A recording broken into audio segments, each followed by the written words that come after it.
How's it, guys? This is Dayvy FPL and welcome back to another Fantasy Premier League video here on my channel. Now in this video we're going to be going over my team selection for the upcoming Game Week 5. We're going to be taking a look at my specific team and the captaincy options for my team and my transfer thoughts at the beginning of the video, and then towards the end we're going to be talking about some more general talking points as well as the best captaincy option in the entire FPL kind of selection of players, not just my team, so stay tuned for that.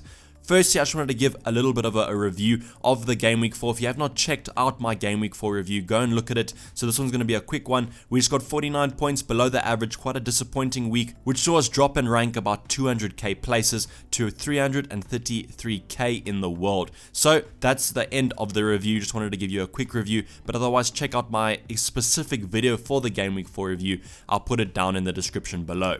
But without further ado, let's get into the preview. So this is how the team currently sets out for the upcoming Game Week 5. We've gone for Ryan in goal against Burnley at home.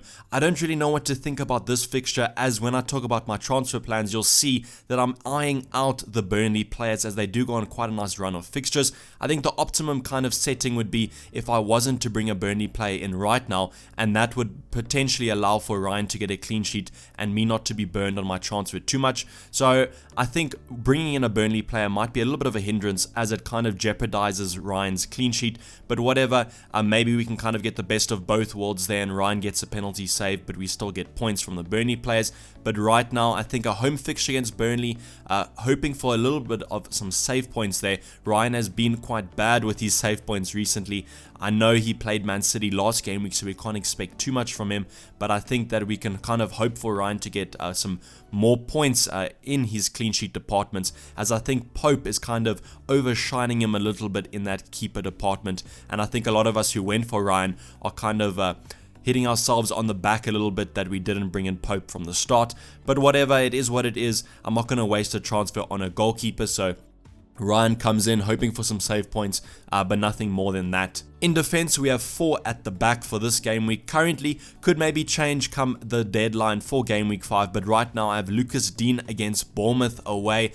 Bournemouth away, not the worst fixture in the world, but not the best from a defensive point of view. I think from an attacking point of view, it's a lot better, so I'm hoping that maybe Lucas Dean can get a couple assists or maybe even a goal.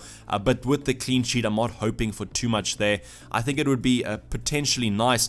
I think that Bournemouth are a great attacking side, even though they haven't really been bringing me that many points, but I've had King and I dropped Wilson, so Wilson's on the scoring department there, so I wouldn't be too unhappy playing Wilson against Everton. But with Lucas Dean, he always offers that attacking threat as well, so hoping that he can maybe potentially get a couple attacking returns in this one.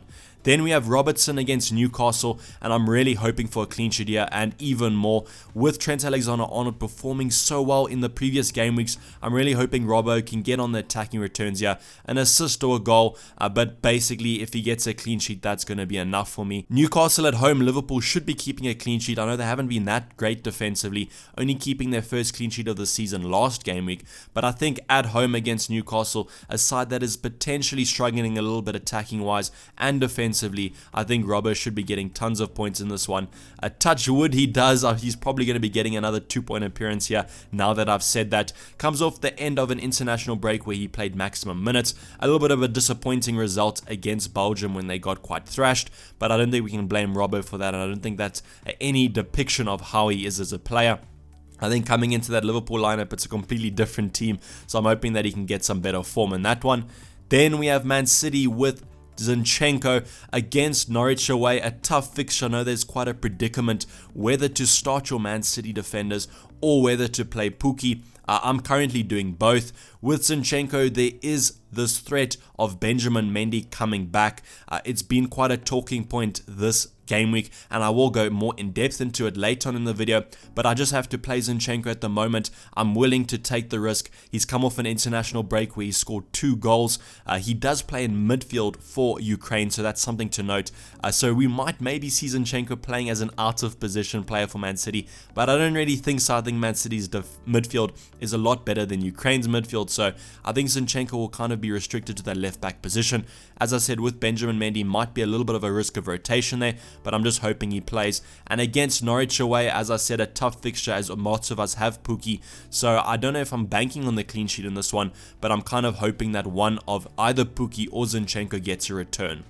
So then, coming in with our last defender, we have Lundstrom, the kind of FPL gold that has been uncovered this season. Comes in at 4.1 million. I think he's risen in price, maybe even risen in price to about 4.2. But Southampton at home is just too hard of a fixture to ignore, especially with the stats that Lundstrom has been putting up.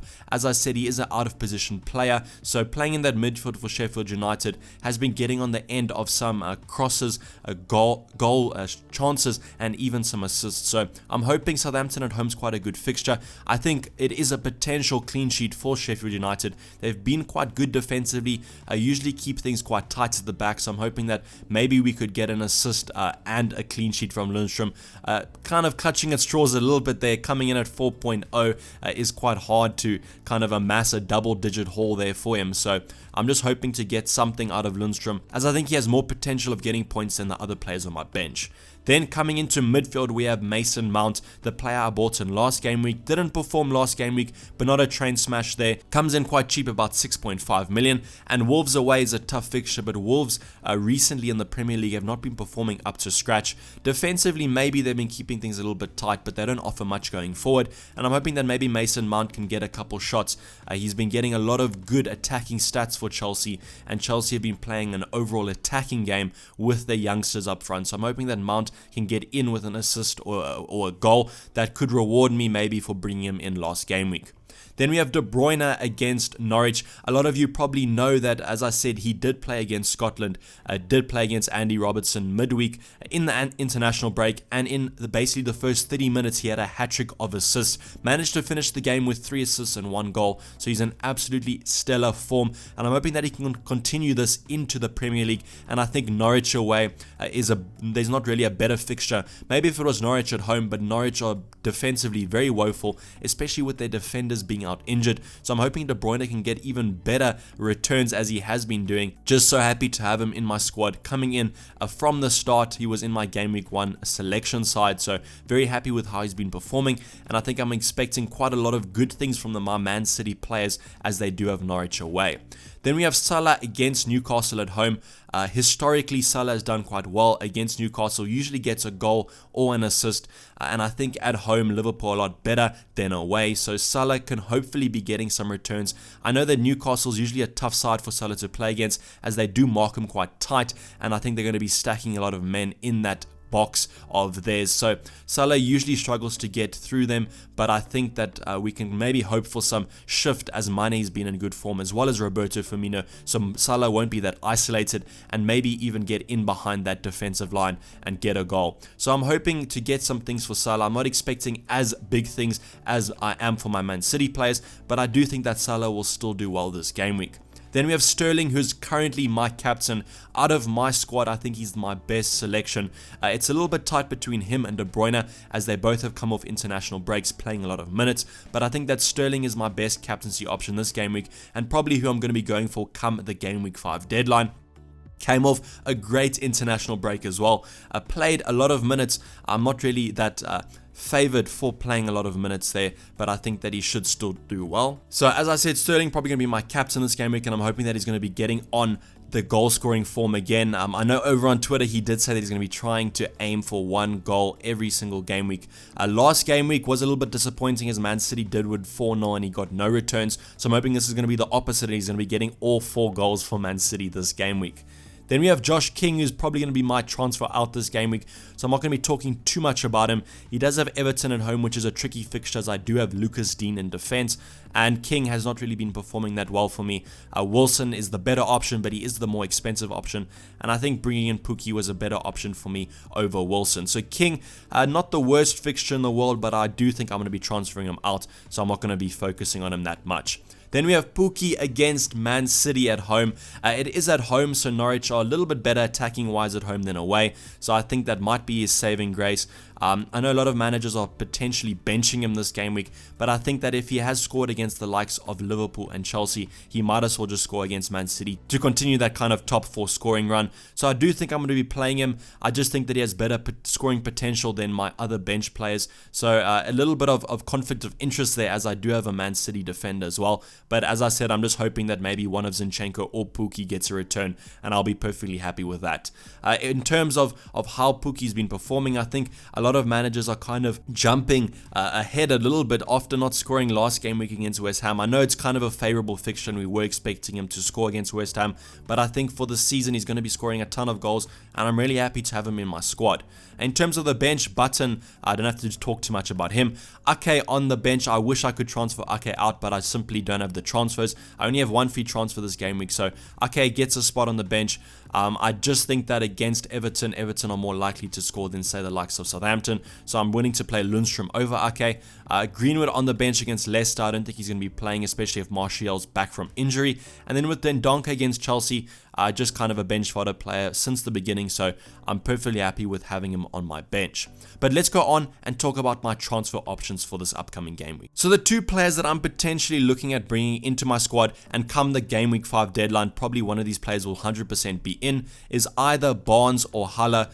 Barnes from Burnley and Haller from West Ham have been in great form, scoring tons of goals this FPL season, and I think we're really spoiled for choice in this kind of budget, mid-range striking options. I spoke about it in my Game Week 5 preview video that we are spoiled for choice, and I've kind of narrowed my options down to Barnes or Haller. You could go for Abrahams, but since I have Mount, I'm not too keen on doubling up on that Chelsea attack. So I think between the likes of Barnes and Haller, I'm personally favouring Barnes a little bit, just mainly due to this nice run of fixtures here. He plays Brighton, and Norwich and Aston Villa in the next 3.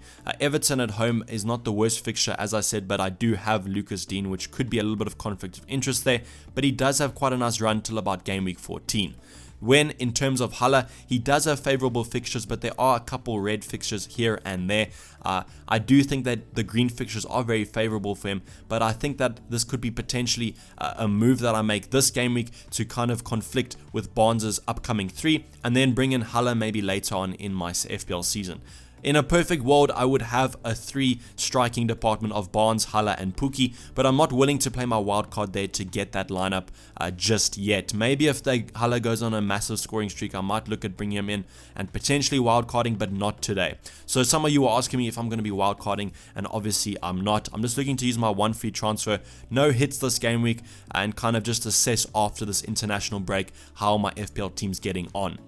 But as I said, there are other transfer options that you could look for, and potentially they could be getting more points than Barnes or Haller. Now to go on to the best captaincy options for this upcoming game week 5, I've selected my personal favorites here. I'm going to start off with kind of the least favorites and then go on to the better ones. So Aubameyang and Kane come in both at 11 mil. They do have favourable fixtures. Harry Kane has Crystal Palace at home, whereas Aubameyang has Watford away. Crystal Palace probably a little bit more defensively sure than Watford, so I personally favour Aubameyang over Kane if you want to kind of go for one of those two. I think they will both be differential captains this game week, as I think most FPL managers will kind of look for Salah or Sterling in this one. The Liverpool and Man City players are always highly captained, so if you want to go for a little bit of a differential, maybe Aubameyang. Watford have been kind of atrocious defensively, so I expect Arsenal to win that game and get quite a couple goals. Whereas Harry Kane is playing at home, so Spurs at home are usually a little bit better than away, and I think that he's going to be raring to go after this international break where he has scored quite a couple goals. I know a lot of them have been penalties. He did miss a penalty last night, but I don't think it's going to be an impact on his confidence. So personally, Aubameyang, Kane probably my least favourite out of these options, but I think you have to kind of look at a Man City or a Liverpool option this game week. I think that Man City, their Norwich fixtures is too hard to ignore, and whereas Liverpool have Newcastle at home, where they they always score goals and keep clean sheets, so you could look at them. Salah and Mane are captains there, so you can kind of opt for whoever you go for. Not a lot of us have both of these players in our squads, so you kind of just pick whoever you have in your squad, but I'm going to be going for, as I said, Sterling. I do have De Bruyne in my squad. De Bruyne may be a little bit of a differential captain out of those Man City players that you could go for, but my best captaincy option this game week is going to be Aguero. It even heightens my interest in him if Pep Guardiola does come out and say that Jesus is not back from injury. That just cements Aguero's position. That's the only kind of hindrance with Aguero, is I think if Jesus is back, we could be looking at maybe a 60-minute appearance from Aguero. That could be enough, as he is in great goal-scoring form, and even 60 minutes against Norwich should be enough, but I think that maybe that's the only hindrance. So if Jesus is out, that puts Aguero 100% the best captaincy option. The other thing is that Sterling did play 90 minutes in international break, so he's come off quite a busy international break period with England, so he might be rotated a little bit, so that even heightens Aguero's interest as the best captaincy option. So if you do have Aguero, I don't think you can ignore him. I think you have to captain him, and I'm sure most of you, if you do have Aguero, will be doing that.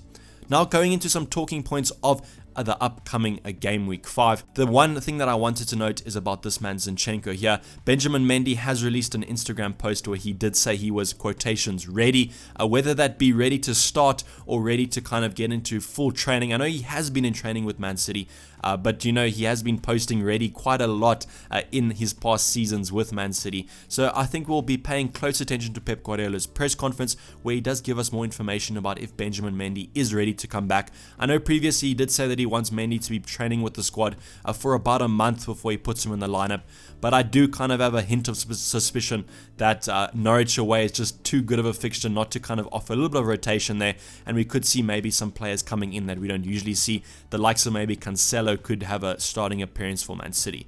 But with Zinchenko, I don't really think I'm going to be using my transfer this game week. Maybe if he does get rotated, I could look at transferring him out for the likes of Benjamin Mendy next game week, but right now I think it's worth the risk maybe to just keep Zinchenko and hope that he plays. The other thing is this whole international break kind of talking point about the likes of Sterling playing a lot of minutes. They do have a couple days of rest, I guess, so I do think that Sterling will start against Norwich, and I'm hoping that he can get some returns in that one. He might be substituted a little bit early on. Obviously, the Champions League is coming back into contention, so we do have to keep our eye on some of the top players, as they might be rotated here and there in preparation for those Champions League games. But I'm just hoping that this game week's not one of them.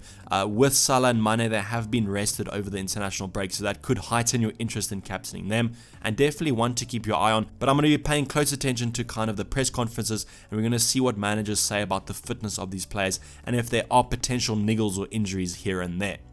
So I hope you guys have enjoyed this video, and I hope that it's been informative and kind of given you some closure on maybe your transfer moves. Please like the video if you did enjoy it. Otherwise, drop a comment down below if you want me to reply to anything. If I don't reply to it, I'm sure a member of our lovely community will. Otherwise, subscribe if you're new or have not subscribed yet. Otherwise, follow me on Twitter at Dayvy Fpl, where I will be confirming my transfer moves and my final team before the Game Week 5 deadline.